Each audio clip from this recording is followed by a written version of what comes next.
3, 40대의 영끌은 멈췄는데 중저가로 이동이 생기면서 오히려 가격을 끌어올린다는 말이 나옵니다. 과연 이건 일시적인 착시입니까? 아니면 시장의 방향이 바뀐 겁니까? 저는 착시가 아니라 시장의 재배치라고 봅니다. 다만 속도와 방향이 바뀐 거죠.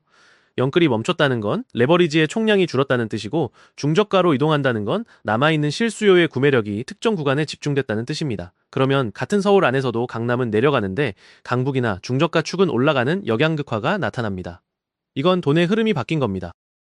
역양극화라는 표현, 요즘 뉴스에서 자주 나오더라고요. 실제 데이터가 이를 뒷받침하나요? 최근 KB 부동산 자료를 보면 서울 아파트 매매 가격은 상승률이 확대됐는데도 강남구는 하락 전환했습니다.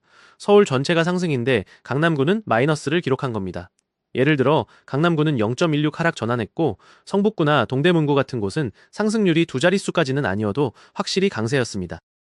또 다른 지표로도 양극화가 보여요. 고가와 저가의 격차를 보는 5분위 배율이 13.3으로 역대 최고치를 경신했다는 보도도 있었습니다. 가격이 평균이 아니라 분포로 움직인다는 뜻입니다. 사회가 느끼는 체감은 이렇습니다. 강남은 내리는데 다른 지역이 오른다. 그런데 토론 주제는 3040의 영끌이 멈췄는데도 왜 중저가가 오르냐는 질문이잖아요. 기사님은 그 이유를 어떻게 설명하세요? 핵심은 대출 구조와 인구와 도시의 수요 배치입니다. 3, 40대가 영끌을 하기 어려워진 건 금융 규제와 금리 환경 때문이지만, 동시에 시장이 15억 원 이하 같은 구간을 중심으로 움직일 수 있게 만드는 제약이 남아 있습니다. 대출 한도를 보면 15억 이하 주택은 최대 6억까지 가능하고, 15억을 넘으면 대출 한도가 확 줄어듭니다. 그러니까 3040이 살 수 있는 가격대가 자동으로 좁아져요. 좁아진 선택지로 수요가 모이면 영끌이 줄었다고 해서 가격이 무조건 내려가는 게 아니라 중저가가 먼저 방어되고 오르는 현상이 나옵니다. 영끌이 줄었는데 왜 오르냐? 그 답이 대출 가능한 구간의 재편이라는 말씀이군요. 여기에 정책 타이밍도 덧붙습니다. 오는 5월 9일 다주택자, 양도소득세 중과 유예 종료가 코앞입니다. 이때는 정책이 시장에 단기 충격을 주죠. 다주택자들이 매물을 내놓는 시계가 생깁니다. 실제로 매물이 하루 만에 순증했다는 식의 보도도 있었고요. 그런데 여기서 중요한 건 매물이 늘었다고 전체가 같이 내려가진 않는다는 겁니다. 서울 내부에서 규제 부담이 큰 고가 구간은 먼저 흔들리지만, 중저가 실수요 구간은 남아있는 대출과 전세 수요 때문에 흡수됩니다. 전세도 변수가 되나요? 전세가 오르면 매매로도 자금이 붙을 수 있다는 해석이 있잖아요. 전세가 매매를 밀어올리는 방식은 두 가지입니다. 하나는 전세가가 오르면 세입자 입장에서는 매매로 갈 수밖에 없다는 압력이 생기고, 다른 하나는 전세 시장이 타이트하면 실수요자가 기다리지 못하고 매매로 이동합니다. 실제로 전세 가격 전망 지수가 115.9에서 더 오르거나 서울 전세 쪽 전망이 기준선 위에서 지속됐다는 내용이 있었습니다. 전세가가 매매보다 강하게 움직이면 시장이 진짜로 거래 절벽만 겪는 게 아니라 임대대기 수요가 누적된다는 뜻이기도 합니다. 그런데 강남은 왜 유독 더 세게 빠지죠? 중저가로 돈이 이동한다면 강남은 단순히 상대적으로 덜 오르면 될 텐데 실제로는 하락 흐름이 강하거든요. 강남의 하락은 단순한 수요 이동이 아니라 고가 구간에 붙어 있는 여러 장벽이 동시에 작동하기 때문입니다. 세금, 대출, 허가제, 그리고 공급 통제, 이 네 가지가 묶입니다. 다주택자 양도세 중과 압박이 있고, 금융위원회 쪽 대출 만기 연장 불허 같은 신호도 나왔습니다. 여기에 서울시 토지거래 허가구역 재지정이 겹치면서 거래 자체를 지연시키는 효과가 있죠. 그러면 가격이 단기적으로는 덜 내려가거나 횡보할 수 있어도 매물이 쏟아지는 순간에는 하방 압력이 크게 나옵니다. 결국 강남은 정책 압력의 밀집도가 높고 중저가는 실수요가 붙을 수 있는 조건이 남아있다는 구조군요. 그래서 흔히 하는 말이 강남이 깨지면 주변도 같이 무너질 것이라고 생각하는데, 지금은 반대로 흘러요.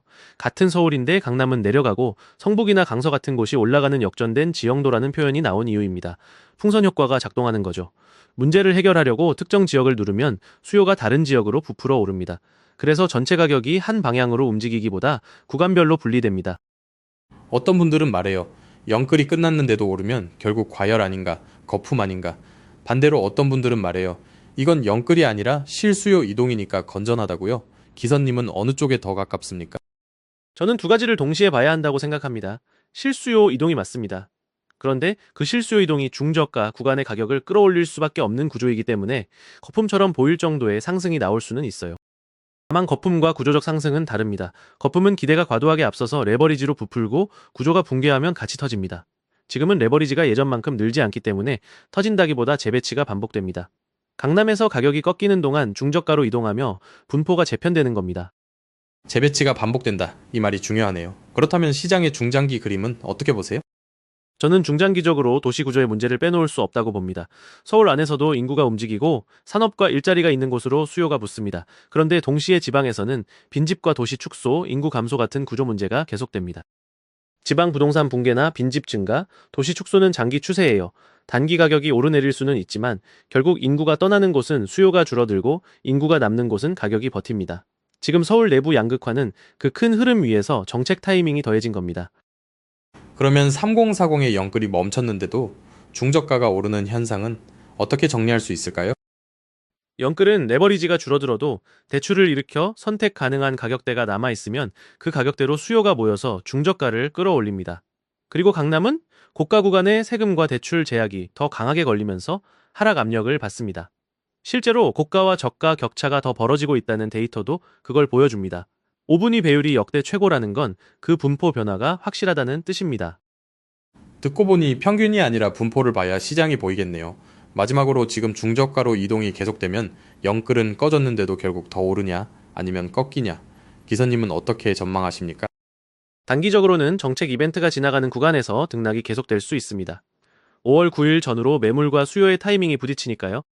하지만 중저가 상승은 무조건 영구적인 상승이 아니라 전세 타이트함과 대출 구조, 그리고 실수요의 일정이 겹칠 때 강해집니다. 전세가 계속 오르고 실수요가 기다리지 못하면 중저가의 상승 압력은 남습니다. 반대로 대출이 더 조여지거나 전세가 안정되고 매물 흡수가 둔화되면 상승 속도는 느려질 겁니다. 오늘은 분포 재편, 대출 가능한 구간의 이동, 그리고 강남 고가 구간의 정책 충격을 중심으로 설명해 주셨습니다. 저는 이게 감정으로는 답이 안 나온다고 봅니다. 시장은 사람 마음도 있지만 숫자와 제도, 그리고 도시의 수요 배치로 움직여요. 영끌이 멈췄다는 말이 나온 순간 이제 가격의 주도권이 레버리지에서 선택 가능한 실수요 구간으로 넘어왔다는 걸 같이 봐야 합니다. 그게 중저가로 이동하면서 가격이 끌어올려지는 이유입니다.